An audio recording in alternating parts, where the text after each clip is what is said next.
Bharatiya Janata party आगे है राजस्थान में, और तीनों जगह स्पष्ट बहुमत के साथ सरकार बनेगी।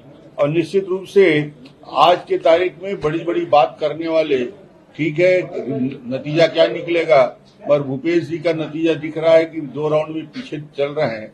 इसका मतलब ये है कि जनता ने उनके सारे मंत्रियों को नकारा है, पूरी सरकार को रिजेक्ट किया है और भारतीय जनता पार्टी को पूरा का पूरा आशीर्वाद और समर्थन दिया है। सर, शुरुआती बढ़त आखिर क्या माने कि बीजेपी को जनता क्यों चुन रही है? मैंने पहले भी इसका जवाब दिया था कि भारतीय जनता पार्टी मोदी जी के नाम से, मोदी जी के काम से, 9 साढ़े 9 साल की उपलब्धि को लेकर जिस प्रकार केंद्रीय नेतृत्व ने मेहनत किया, प्रधानमंत्री जी ने समय दिया, गृह मंत्री जी ने समय दिया, राष्ट्रीय अध्यक्ष जी ने जो समय हमको दिया, और जनता को मोदी जी की गारंटी, जनता ने उस पर भरोसा किया, भूपेश की बातों पर भरोसा नहीं किया। ये प्रथम चरण के रुझान में स्पष्ट दिख रहा है और ये निश्चित रूप से भारतीय जनता पार्टी के लिए और राष्ट्रीय नेतृत्व का आशीर्वाद मिला और हम जीत की ओर बढ़ेंगे। छत्तीसगढ़ में आपको सबसे ज्यादा भरोसा, आप सबसे मुखर होकर बोले कि हम जीत रहे हैं, भूपेश पर भरोसा लोगों का कम हो गया। और सबसे बड़ी बात, गृह मंत्री ने आप पर भरोसा जताया था।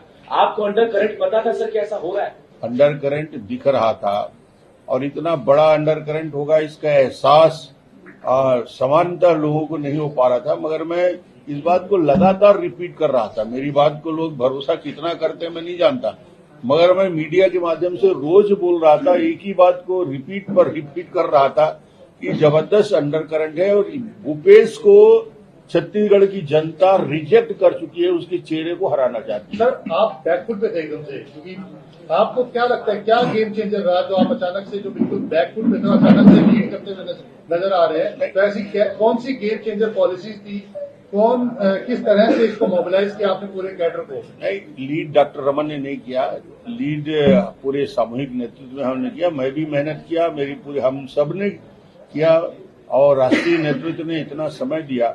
मगर जैसे ही हमारी घोषणा पत्र जारी किया हमने और वो घोषणा पत्र में मोदी जी की गारंटी उसमें लग गया, उसके बाद जनता को 100% भरोसा हो गया कि भारतीय जनता पार्टी जो कहती है उसको करती है और मोदी जी की बात पे। और 15 साल, फिर मैं रिपीट करूंगा, 15 साल जो डेवलपमेंट के काम हमने किया था विकास के, उस काम को भी मुहर लगाया। क्या आपको लगता है कि जो करप्शन था, जो भूपेश बघेल ने जो किया था, लगातार एक के बाद एक करप्शन की जो चीजें सामने निकल करके आ रही थी, उसने भी बड़ा इम्पोर्टेंट रोल प्ले किया? बहुत बड़ा मुद्दा था भूपेश बघेल के करप्शन, और लगातार वो शराब की घोटाला हो, कोयला का घोटाला हो, महादेव ऐप का मामला हो, पीएससी में भर्ती में युवकों के साथ छल किया गया वो घोटाला हो, महिलाओं के साथ जो उस प्रकार से वादा खिलाफी किया गया वो बातें हैं। इन बातों को लेकर लोग भूपेश के चेहरा को बदलना चाहते थे। एक बात ये सामने आ रही थी कि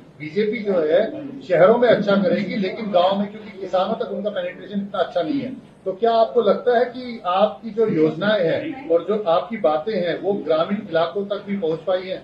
पूरी महिलाओं ने और युवकों ने जम के वोट किया और किसानों ने भी समर्थन। सर, आप 9 मंत्री पीछे हैं, अगर मौका मिलेगा मुख्यमंत्री बनेंगे?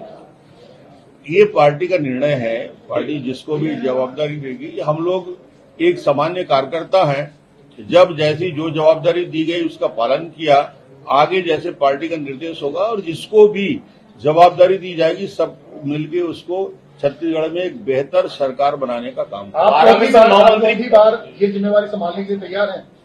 मैं कहता हूं ना, पार्टी मुझे हमेशा, मैंने कभी मांगा नहीं है। पार्टी जब जब जो जवाबदारी दी है उसका क्रियान्वयन मैं करता रहा हूं। आगे क्या जवाबदारी देगी पार्टी के नेता तय करेंगे। ये 9 मंत्री पीछे चल रहे हैं अभी, ये पूरी सरकार पीछे चल रही है। जब मुख्यमंत्री 2 राउंड में पीछे हो गया, इसका मतलब ये बता दिया कि जनमत उनके खिलाफ। दावे कर रहे थे, कई तरह के दावे थे, 75 पार तो आपने अभी भी कहा है, 75 की बात कर रहे थे। और मैं कल भी आपको कहा था, मैंने आंकड़े भी बताए थे कि कांग्रेस कहां तक जाएगी और वो 40 भी क्रॉस नहीं कर पाई।